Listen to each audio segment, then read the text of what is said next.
to really follow through on the policy and strategic opportunities before us. I'm going to be opening our next panel, which is our final panel, with the closing address of Neil Carmichael, former MP and chair of the Select Committee on Education. And of course, earlier in the day, Neil, you weren't here, but we had a really nice message from Stephen Twigg, of course, was a former schools minister, and also from Jim Knight, another former schools minister.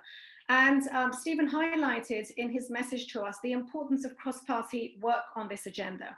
We've seen some tremendous strides from the government on the sustainability and net zero agenda, of course, sparked by the fact that the country is under the spotlight because of COP26. But as Saeed said earlier, it's the best opportunity for us to raise our game on this. I have asked you today to help us with the question, how can the ambition of the Schools Climate Summit be translated into reality? What are the lessons and insights that you can bring into shaping government education policy and public policy agenda? So thank you very much. Over to you. The floor is yours, Neil. Well, thank you very much indeed, Malini. It's a great pleasure to be here, and I'm delighted that Stephen and Jim were both performing before, because I know them very well, and they're not just former political colleagues, they're mates. Underlining the point that you can do cross-party activity, and you can do it very well if you follow some of the cardinal rules, if you like, which I'm about to articulate, because I'm of course a Conservative. And as you said, I'm a former chair of the Education Select Committee, and one of the things I'm famous for is that at no time did the committee ever need to vote on anything, because we all agreed where we were going and how we were going to get there. And that's really one of my first points. It's really important, I think, to create a team which is focused on really what you want to do and achieve. My objective as chair of the Education Select Committee was to create a team which was going to be robust in testing government, always fair in doing so, but robust, but actually focusing on how we could really improve the opportunities for young people, in particular the ones who needed opportunities more than others. And we agreed on those broad things, and we pursued our strategy accordingly. And I think that is one of the first key lessons. I don't know if you'll remember, none of you will were alive at the time, but Sir Charles Cunningham, who was permanent secretary at the Home Office during the 50s and 60s, was one of the most famous and powerful permanent secretaries there ever was. And he was once asked, what is policy? What does it look like? And he said, it's a bit like an elephant, incredibly hard to describe, but when you see one, you know what it is. And it's a really good maxim to bear in mind when you're thinking about influencing government, because there are all sorts of different policies. Policies about recruitment, the process itself, of course. Policies are associated with financial management, policies associated with long-term change and strategic change. But there are two ways of dividing policies. Well, one way of really dividing policies into two things. You're either rational and you decide where you want to go and you set out the resources and the ideas to get there, or you're incremental and do a little bit here and a little bit there. I think our attitude to climate change demands rational behaviour, because we know what the problem is, we're clear about its risks if we don't do something about it, and we're also mindful of the vast amount of resources and indeed evidence to actually potentially solve the problem. So I think we need to be rational rather than just incremental. Now I say that because if you're asking us to influence government, which is right, we should, then I would argue that we need to build a case for rational behaviour, rational actions, and pursue that or them relentlessly. So that'd be my second key point. Let's be rational about this. My third key point is that no policymaker worth talking to is not focused on the evidence behind that policy or whatever is needed to promote that policy. Evidence-based policy is absolutely essential. You cannot just sort of do it as kind of an ambition terms without the evidence. And I think that we've all got to learn that in all of our fields, and I think this is a particularly important one. As Malini,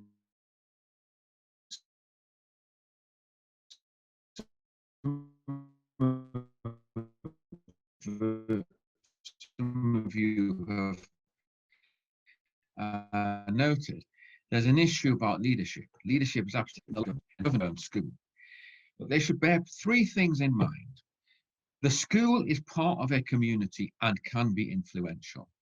So the best school governors, the best school leaders, the best schools are engaged with the community and looking beyond the school gates and not just around and within the school gates. I think it's absolutely essential that a good school does that, because that is certainly how you can actually influence change, by simply engaging. And schools themselves are capable of doing that and should do that. I would say that some governing bodies are better than others. Emma Knights will have doubtless taken that on board. But of course, you've also got multi-academy trusts, which are groups of schools, and which should have a more cohesive approach to dealing with school leadership, because they'll have some kind of executive structure on top of several schools. And if all schools within the multi-academy trust are doing the same thing, or at least something similar to the overall ethos in terms of climate change or whatever, then that is a formidable and powerful direction of travel. Now, the other thing that we always got to remember is that the young people, most of all, are the ones who've got the biggest sort of set of risks if we do not do something about climate change. And so I think the education system as a whole needs to bear that in mind, because of course young people are going to be here for the longest. They're going to be here in terms of time to the closest areas of risk. And so I think it's important we start thinking about their curriculum, how we can not just talk about creativity, which I know is on the agenda at the moment, but actually linking up what's so important about the environment. And the environment is not just some little subject like history or like geography, like physics or like maths. Actually, the environment's part of the whole thing. You can use history to prove the point. You can use geography to prove the point. You can use physics to prove the point, and so on. And so we need to start recognizing that all subjects point to the environment and why we should look at it, and point to, therefore, the actions we need to take to avoid climate change or deal with it. So I think the curriculum is to be in that way. In Finland, for example, you've got what you'd call thematic learning. It's not that subjects have been abandoned, it's just that subjects are brought together to actually develop a subject or a theme or an idea more successfully. When I was in Finland with the Education Select Committee, we were looking at robotics and artificial intelligence through thematic learning. Seems to me that it'd be perfectly sensible to do the same with climate change and the environment. Somebody mentioned girls and STEM. Often they are mentioned in the same sentence, because we know that too few girls are actually doing STEM, about 9% max in certain schools. That's simply not good enough. It's a gender issue, but actually it's a bigger issue than even that, because the fact is we do not have enough children properly equipped in STEM, and science, technology, engineering and mathematics. And if we are serious about creating a workforce for the future, which is coming out of our schools, which is going to deal with the technologies that we need to have to confront climate change and everything else, we must have that STEM set of subjects embedded properly across the system. Otherwise, we are going to be in really difficult territory. So I think it's essential that we think of things in rational terms. We start recognizing children are the people who really are going to be involved in this. The education system needs to be adjusted to make that happen. We should not be frightened of technology. We should embrace it. And technology is a really powerful thing. It changes every day. If you think that something's looking good right now, just pick up your iPhone and realize it's already out of date. But whatever technology you're looking at, it will be different tomorrow. And we need to recognize that, and we need to use that to our advantage by making sure that those differences are appropriate to climate change. Funny enough, the other select committee I was a member of, but not chair of, was the Environment Audit Committee. There we looked across government, understood that things like adaptation for climate change, flooding and so forth, was not just a little subject, it was a big subject and involved all government departments, or most at least. The same applies today, and I think that is absolutely critical. Somebody did mention that their child, daughter, I think it was, had mentioned Antarctica, and that's all she got to. Actually, I'm responsible for the Antarctic 2013 Act. And that act did three things. One, it made sure businesses going to Antarctica were properly insured, because there's a huge amount of risk as people go and they start doing things which shouldn't be done. Two, we were looking at flora and fauna and realizing that original legislation was by no means comprehensive. And three, we were looking at the fact that 12 nation states who had started off trying to carve up Antarctica were now being threatened by many, many more, including China, and all of that pressure was not good. So we needed to provide the right kind of leadership. Why does that matter? Because the sea around Antarctica influences virtually every other ocean in terms of flow of water and how the temperatures change. So it's all part of the story. We must never forget that. And I think the other thing we should remind people of is, if you're in Africa or Antarctica, if you're in the Western world or Asia, climate matters. It's a human thing, and it means all 7 billion or more people on this globe are going to be influenced, and we've got to get that message across. Otherwise, it's a non-starter. So I hope what I've done is demonstrated that you can actually start making good policy. You've got to be brave. That's where the rational stuff comes. You've got to have evidence-based policy making, otherwise you get blown out of the water. You've got to be comprehensive, because it includes everything. And you've got to remember that the people who matter most are the ones you're teaching. Thank you. Thank you so much, Neil. You've given us a lot of good material to think about, to reflect on. I would like to invite the session chair, Mark Kenber. Mark, if you're there, please open your camera.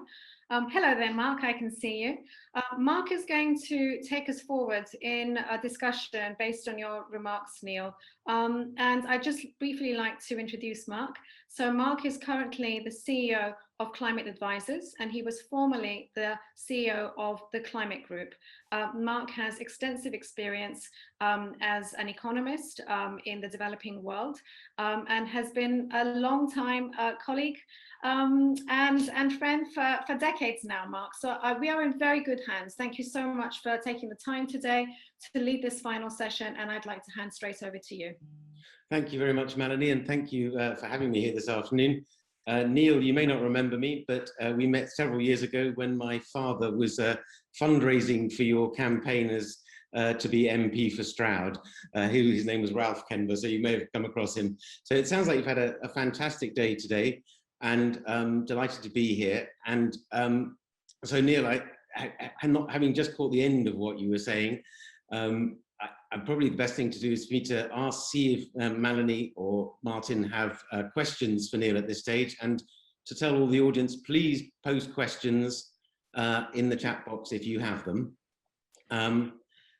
So perhaps Malini or Martin, you could start off by responding to what Neil said. And I'd be happy to. Thanks a lot, Mark. So, you know, your kind of golden rule for your strategic advice piece is really centered around rationality, the importance of an evidence base, and a comprehensive approach. We've heard a lot today about the role of social movements, not just young people, but a variety of social movements in influencing, in shaping policy, in making decision makers realize that the time is now. And of course, COP26 provides that kind of real focus. I'd like you to just reflect on what we can perhaps achieve in the next few months on this agenda ahead of COP26. Of course, it's a very short period of time, but if we are going to be ambitious and bold, what would be your one or two things to advise us? Thanks, Malini. Can I just first of all reflect on what Mark said about his father? Rafe was a great man and absolutely fantastic. And he was one of the few members of my association who agreed with me about the European Union, i.e. we should still be in it. So I was always grateful when I saw him in the audience, because at least I knew somebody was going to ask me a good, helpful question. So best wishes to you, Mark. Absolutely.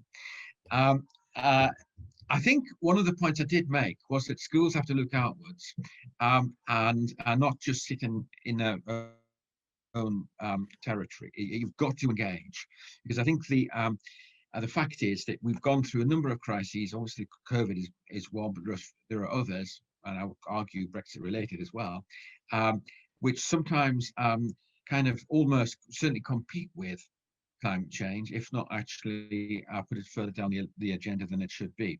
And what we need young people to do is make sure it never does slip down the agenda, that it actually is maintained right at the top of our agenda, and that the whole education system. And remember, we've got 27,000 schools.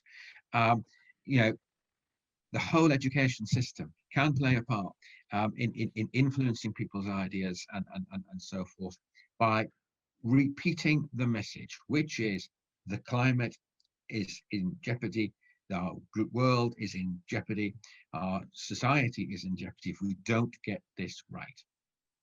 And I think that schools have a major part to play in that. I can understand why schools focus just on what's happening within the school, and the last year's been a very good reason for that to happen. But let's face it, there's a lot of people there. By definition, you're involved in education, so you must be interested in learning. So therefore, learn more about the climate, and in so doing, encourage others to learn. Neil, I'd like to jump in there. So talking obviously a lot about schools themselves, I've got the sort of honour to be on an advisory panel on green apprenticeship, something that's been set up by the government with the Institute of Apprenticeships. And I wonder if you could say a few words about how schools and school children can think about the longer term future, because we talk about climate change in schools, but very little perhaps about what that might mean in terms of careers, whether it's in green careers or greening of existing careers. And one of the interesting things about the panel I'm on is not only talking about wind turbine engineers, but it's about hairdressers can be part of the low carbon economy, how care home workers can. So I was wondering if you had any thoughts about that, both from your experience and looking forward, how the education system, how children can get more involved in their careers. Yeah, thanks, Mark. I knew Kenbers were always going to ask some good questions. Yours was a great question, Melina, but I know that the Kenber family also asked a good question. There are really two answers to that one. First of all, and funny enough, I've just been with the Secretary of State for Education. We're actually talking about apprenticeships and so forth. What we've got to do is make sure that the opportunities for young people actually are consistent with what's happening tomorrow, and not what's happening yesterday. And so the kind of courses that we need to have need to be about the very things you have just mentioned, Mark. There's too much reliance on, we were successful with aviation, so therefore we must only do aviation. Wrong. You've got to think about all sorts of different new industries, different new technologies, which will require people to be trained to a standard, and therefore the training itself has to be forward thinking. The other one you've touched upon it absolutely, is what are we doing about careers advice and encourage young people to think about what they do next? Well, not enough by any means. Any firm will tell you, if you ask them privately usually, what's the problem? Well, too many children, pupils, students basically go into a firm without having any experience of what's going on in that firm, and so they just aren't familiar with the challenges. So we have got to get young people going out and about, learning about the economy, job opportunities, where they can work and how they can work. Now, I'll give you an example. I went to the Porsche car factory, not you'll expect probably the most climate friendly place, but wait for this. Their supply chain had on it schools, colleges and universities, not just batteries, tires and engines. Isn't that a difference? Isn't that a sign of real engagement? Isn't that a sign that that firm really wants young people to know what's going on and think about the future designing of cars and so forth? And here's another thing. I was in the factory and I noticed the floor was not concrete but wood. And I thought, this is a modern factory. Why is the floor made out of wood? Well, the answer was that a floor made out of wood was sprung and therefore better on the feet of the workers who were assembling the cars. And for good measure, it was local wood. It was obviously easy to get and easy to replace. That is real forward thinking, isn't it?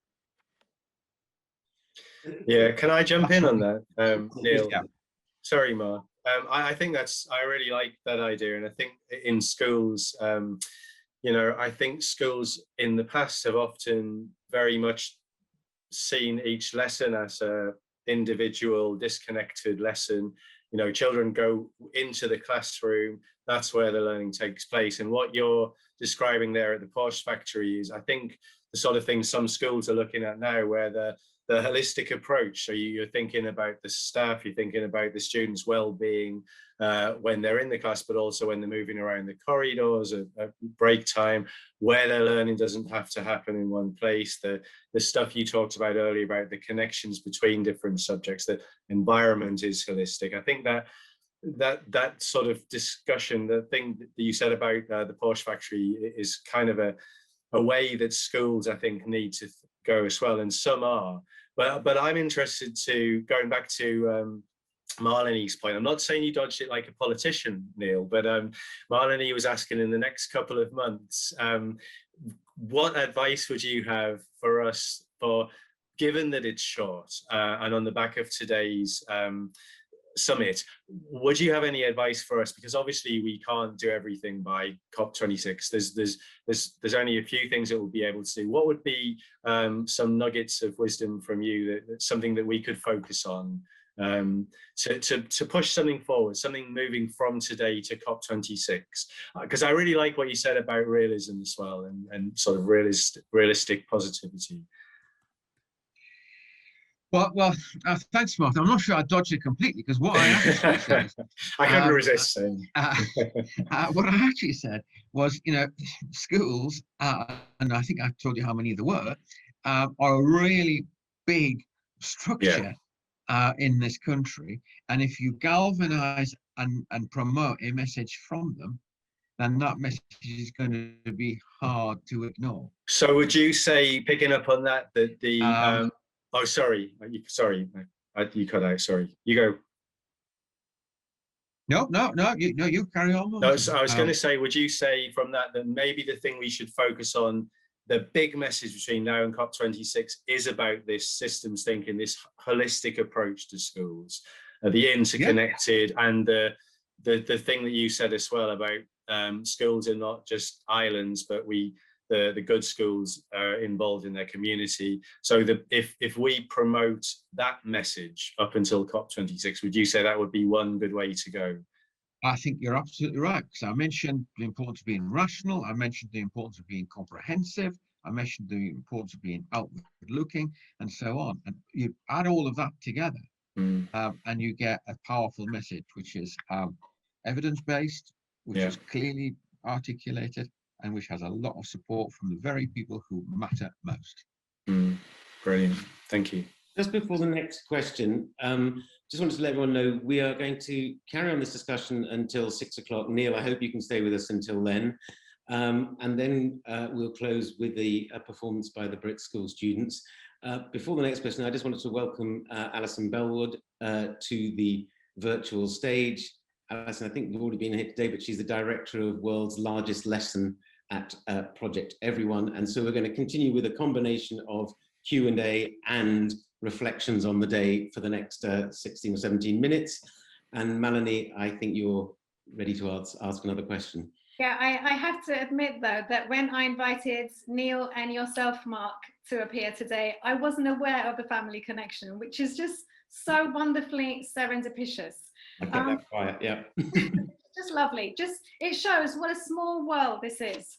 So Neil, just to return to this line of questioning for your advice, which is to do with COP26, I know that you met with Gavin Williamson earlier this morning, and we had a really candid presentation by his lead at the DFE, who's working on the government sustainability strategy for the education department, but really looking across the piece, looking at decarbonisation, looking at skills, careers, etc.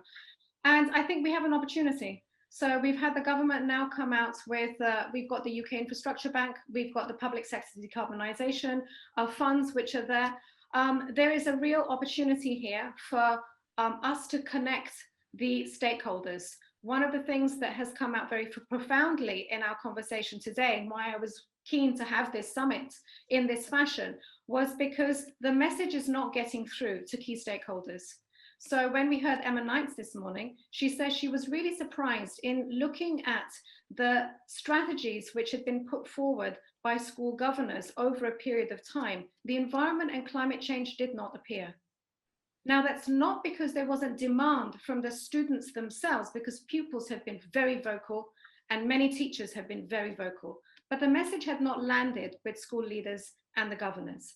And so she was interested in a conversation. We'll take it forward with her, because there is an opportunity to influence guidance for governors. There's an opportunity to influence government thinking on this. There's an opportunity to ensure that Ofsted begins assessing on the basis of climate risk management. So that's where I think the low-hanging fruit for us lie. We won't have a comprehensive strategy in the next 3 months, but at least we can get that conversation started and begin to connect the top down as well as the bottom up. Well, I completely agree with you about governors and governance. I think they should be, looking above the sort of statutory things what they're supposed to be doing. I've written a lot about governance, because I think it's something we need to improve in our education system. I think that it would be really good to see governing bodies, having away days and so forth, to actually think about those sort of issues and how their school or schools can actually make a difference and have an impact. Of course, the problem you've got is school governors are not exactly, I hope none of you are going to take offence at this if you happen to be a school governor, but school governors are not often the most agile of structures. You will have noticed that, I'm sure, even if it wasn't you being particularly immobile in its thinking, but that's what governors are like. We know that, because if you do an assessment of the types who are governors, it's usually somebody who's thinking about what they can do in between a golf game or something else, and that is the problem we've got. And that's one of the reasons why I've argued for more accountable, possibly even paid chairs of governing bodies to actually start doing this kind of leadership role, which I think so many governing bodies just simply don't provide. But in answer to your question, in an ideal world, that's what governing bodies ought to be doing. I would very much like that. Of course, you know, we've all bear some responsibility here, because I'm a former governor myself, and I chaired a grammar school, and the first thing I did, and it took me an entire year, was to sack the head teacher. And so I didn't really have a huge amount of time to focus on something else. I had to do the sacking because there was something seriously wrong at the school. But I'm basically saying there's the governing body systems aren't necessarily always equipped to do that, but that's one of the things we should try and do. And Emma-Knight is a good starting point. Thanks for that. I have to put my hand up and say that I have been a school governor, and I recognise what you are saying. Right. I was going to mention the fact that you'd been a governor, Malini, so you got in there first. Alison, Well, I was getting. I just wanted to. We've now got about 10 minutes now, and so throughout the day we focused on, as the programme said, 4 C's: campus, curriculum, community, careers, and finance. So I'd like, in the last 10 minutes, to ask each of you just to start by sort of what you've heard throughout the day, from your interaction with all the parts of the school community, from teachers and governors, parents, students, curriculum designers, and etc.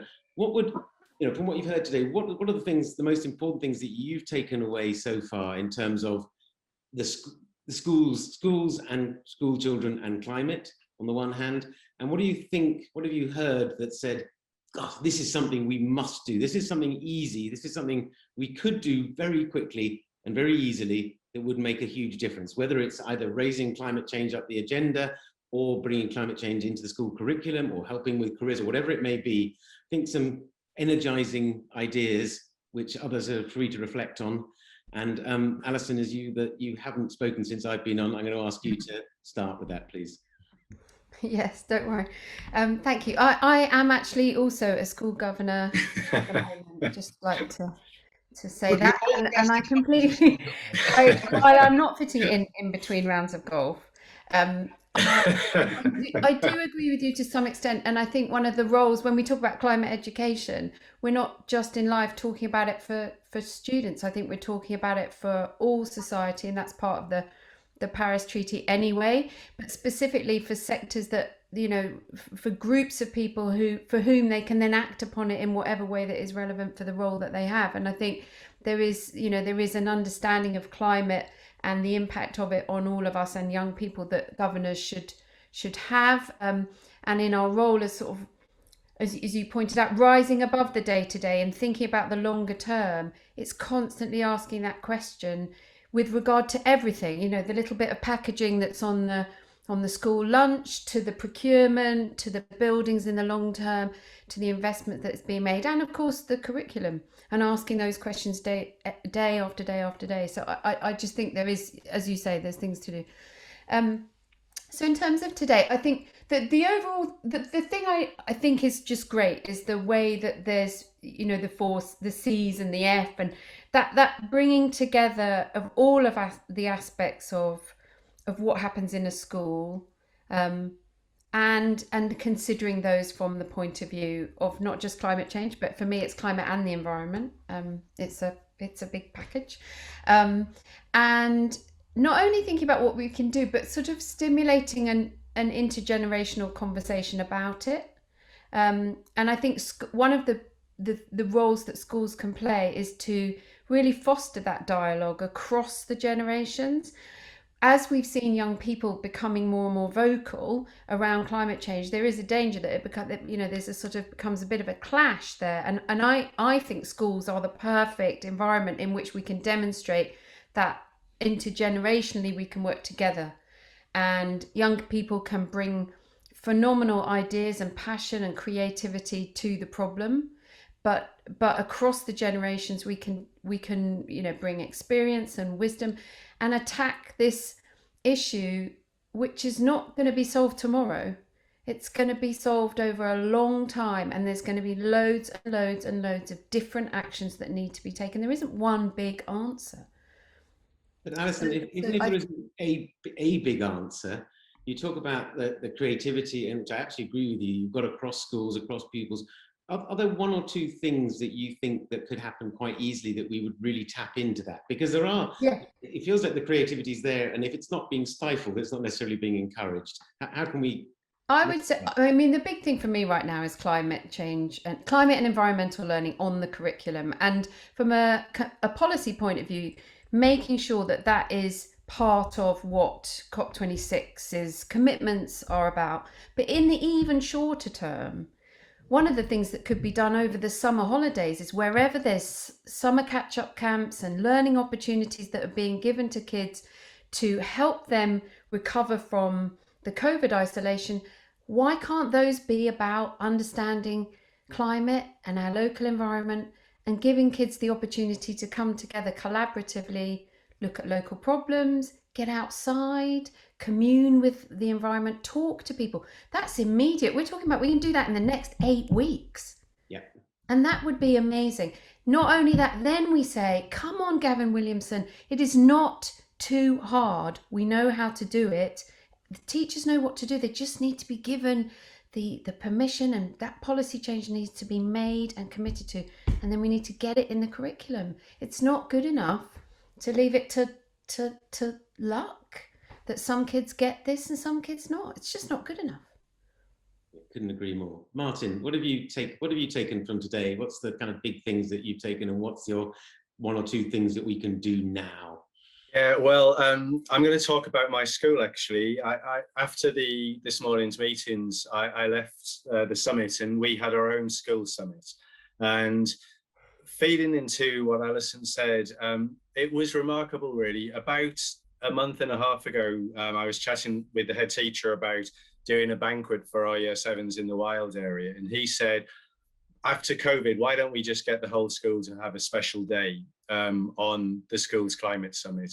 So we organised a time to meet with the teachers. And the thing for me was, you were talking about permission, Alison. All the teachers, to a person, took it on board. And it's been very stressful in schools at the moment because of exam results. I mean, my school's a special school, I should say, that's slightly different, but exam results and getting all that work in after the pandemic.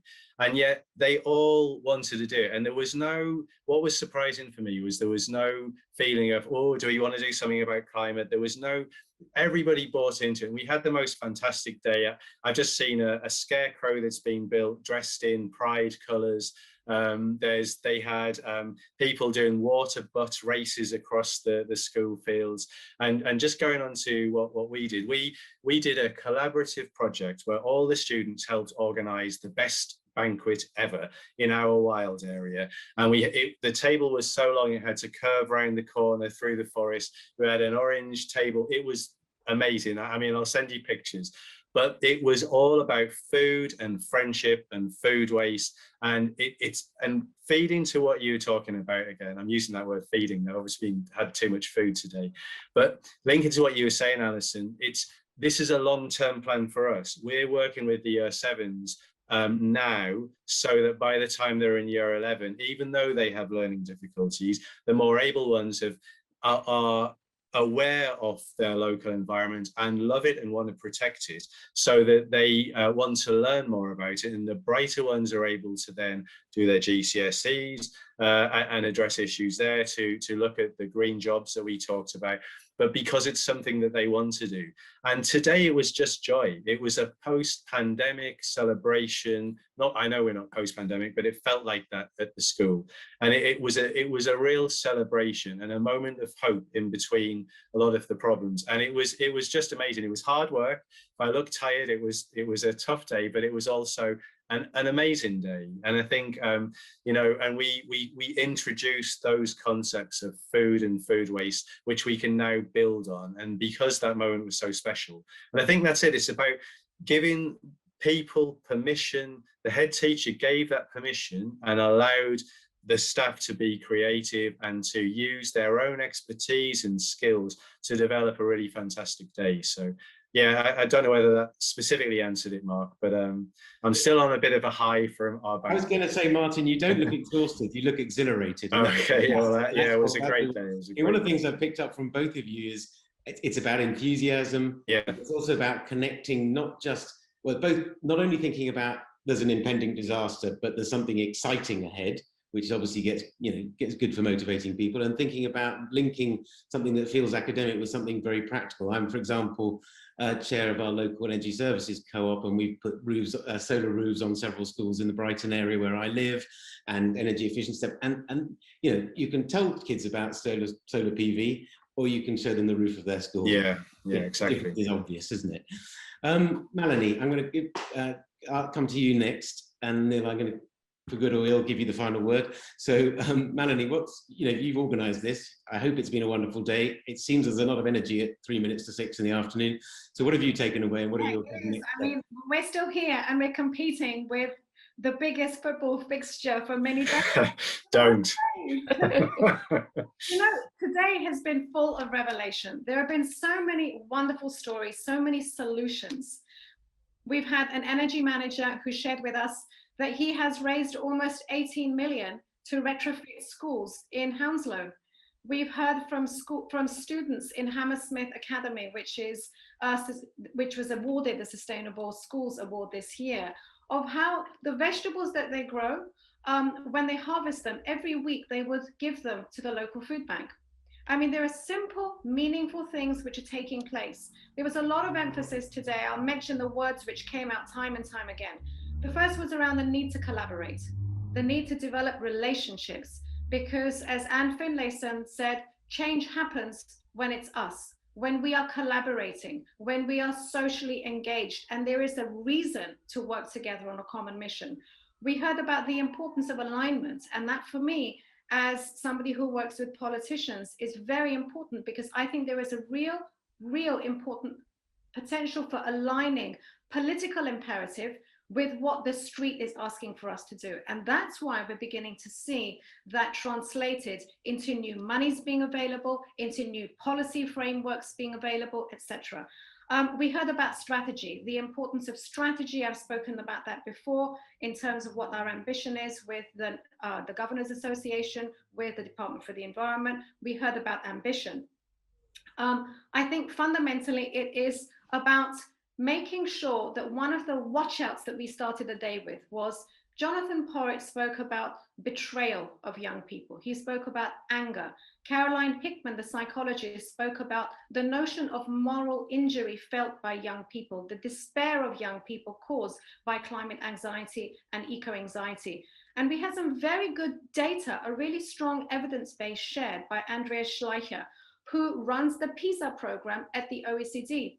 And he referred to a very influential report called Green at 15, in which they found out that amongst 15-year-olds, that knowledge, awareness of climate change has increased in recent years. And it's highest in countries like Hong Kong and Singapore, lowest in countries like Saudi Arabia. But when you ask the question, do you feel you can make a difference? The majority of students said no. So there is a gap between awareness and a sense of agency. And that's where I think, Mark, what you talked about, these really meaningful, practical, hands-on programs in schools, in outdoor environments, that's what's going to make the difference. And I think that's the message that we really have to carry forward. And finally, I mean, where I see it happening most energetically is in the community energy sector. Is what you're referring to, Mark. And we have some brilliant examples. That's where creative, passionate, committed people are coming together and making change happen on the ground. And I'm looking forward to doing more of this. And so over back to you, and final words to Neil. Okay, so Neil, for your final words, I want you to imagine that magically you've taken on Gavin Williamson's role today, and having heard what the other panelists have said, what would you do standing up tomorrow in Parliament, say this is our new policy on education in the context of climate change and what you've heard from the other panelists? I really haven't got enough time to set out my entire agenda, but I would talk about the curriculum, how that needs to be broadened out and made less structured, so schools have more opportunity to do that thematic learning I've been talking about. I would emphasise the importance of school leadership and why it needs to get going. And Andrew Scheckler, amongst many, have always said schools with strong leadership and good autonomy can do a huge amount for their pupils and for their community. I'd reiterate that. I talk about the linear approach to education, start early and keep going. I think early years, when you can actually embed some of the ideas about, protecting the environment right at the very start, going through into primary to secondary. I think we should never forget either the post-16 arena. That's the colleges and so forth. Everybody forgets that, and I don't think it's been mentioned today, but it is absolutely important.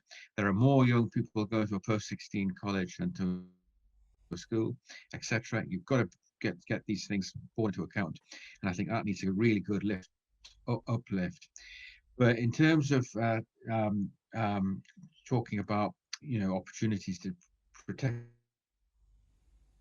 the environment, to deal with climate change, you've got to be rational, you've got to be comprehensive, you've got to be evidence-based, and young people are really the best ones to do that. And with leadership, that's what they will do.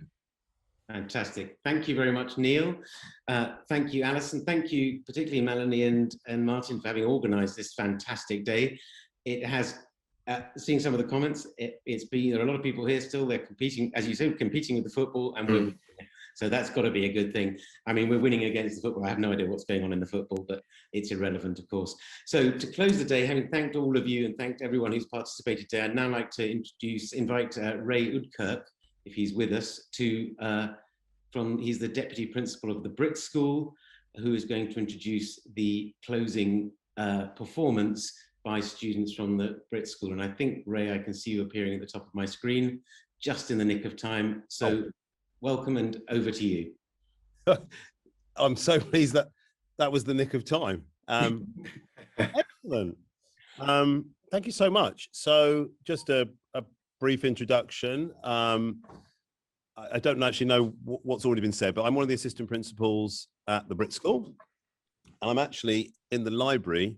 And I don't know if you might not be able to see behind me, but we've got a display. I'm going to move. I'm just going to show you this. We've got a display which is our BRIT Goes Green and BRIT Earth, which I'm going to mention, our sort of campaign of awareness. But the BRIT School, if you don't know, is I would say it's a free state school. I think that's important because sometimes people think that it's fee paying. We have about 1,400 young people with us, and we are a 14 to 19 provider. So it's perhaps a little different to some schools, and young people apply to study here effectively based on the art form that they love, and their creative passion is probably the thing we're looking for, not necessarily talent.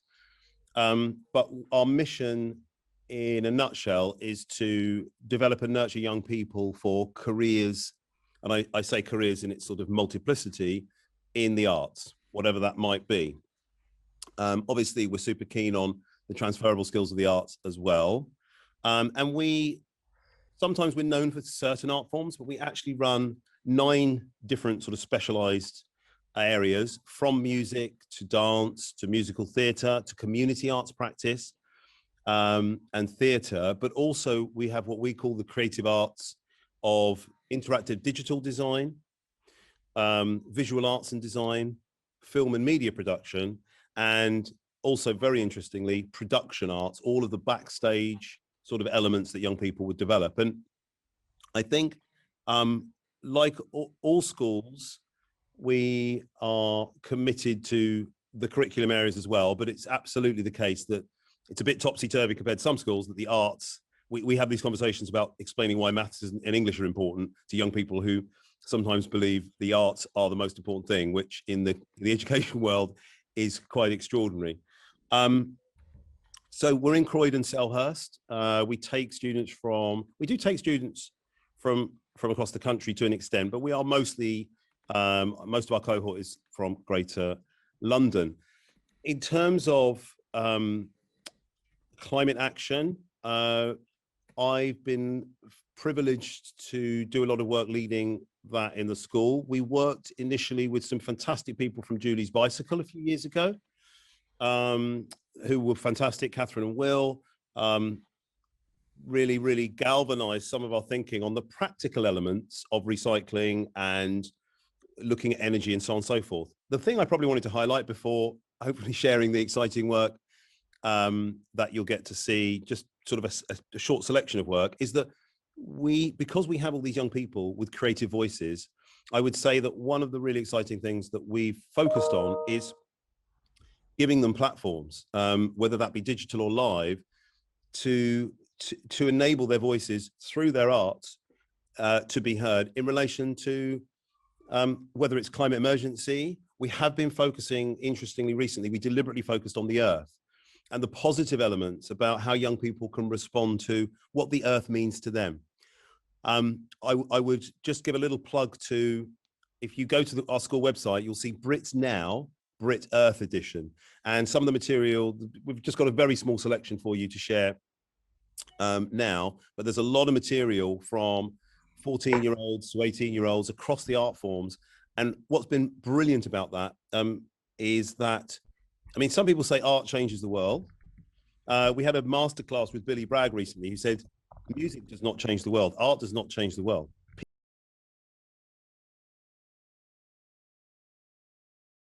A little girl can't change the world. That's absurd.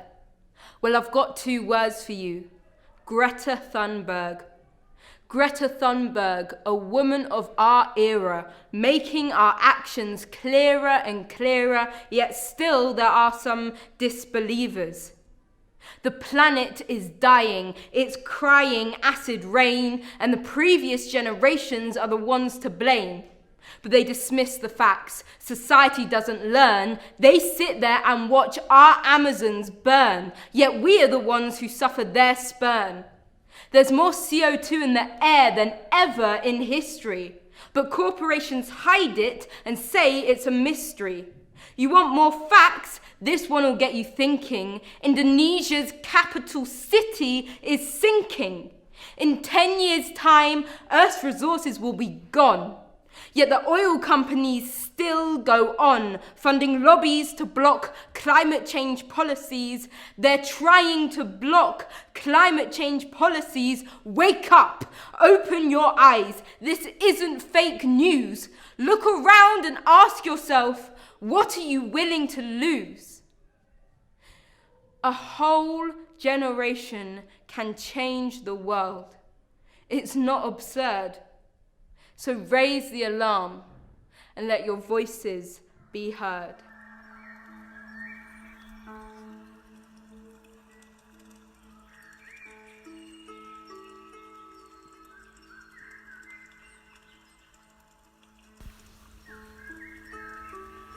What's more elegant than nature? More powerful and peaceful? What has as much beauty and sadness and sorrow? And how can we justify this proliferation of a problem? The destruction. We just bury our heads and continue with this construction. We live in a society. Don't lie to me. We live in nature. We live for nature. And when we forget it, we'll only wish we could regret it. Because at the end of the day, what is more perfect than this planet Earth? So don't forget it.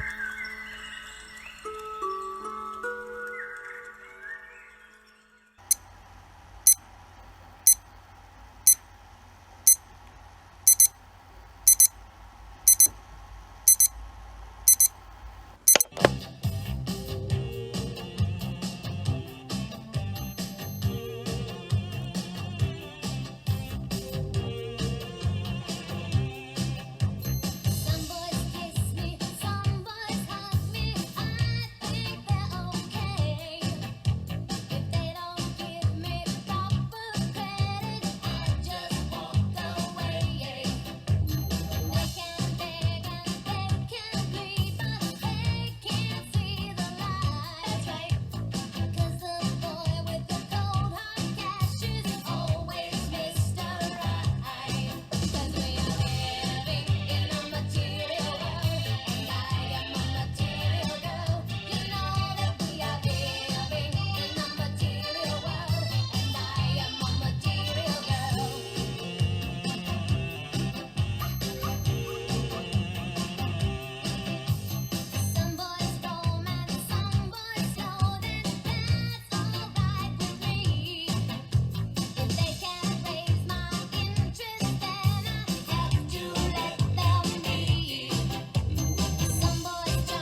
to reappear.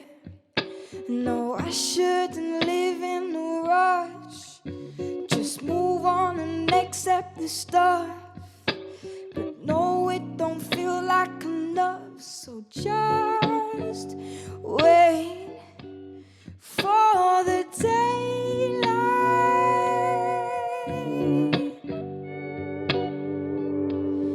For the daylight, yeah, yeah, yeah. For the daylight.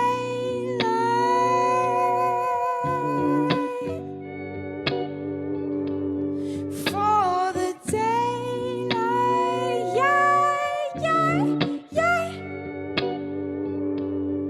It's my prime time when I'm high on beautiful feelings, and I know now that that feeling could never last. But that's the beauty of a moment. Don't capture it, don't try to hold it. Let it pass, that's how a moment lasts. That's how a moment lasts. For the daylight.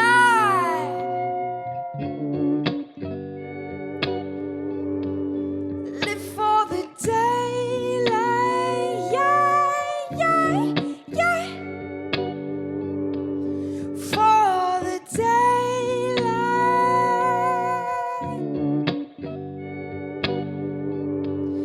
Live for the daylight. Yeah, yeah, yeah.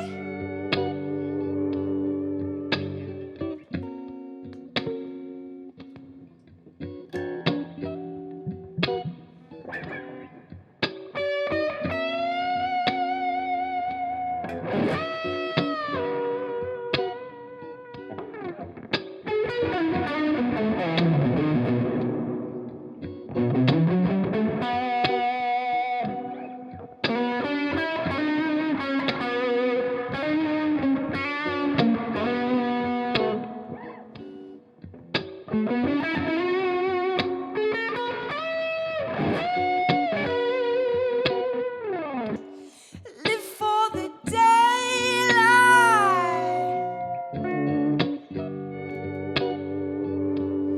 Live for the daylight. Yeah, yeah, yeah. Live for the daylight.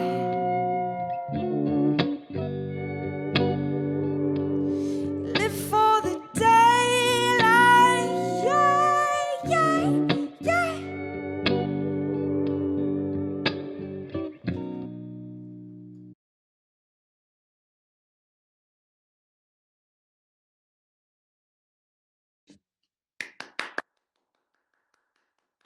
Thank you, Ray.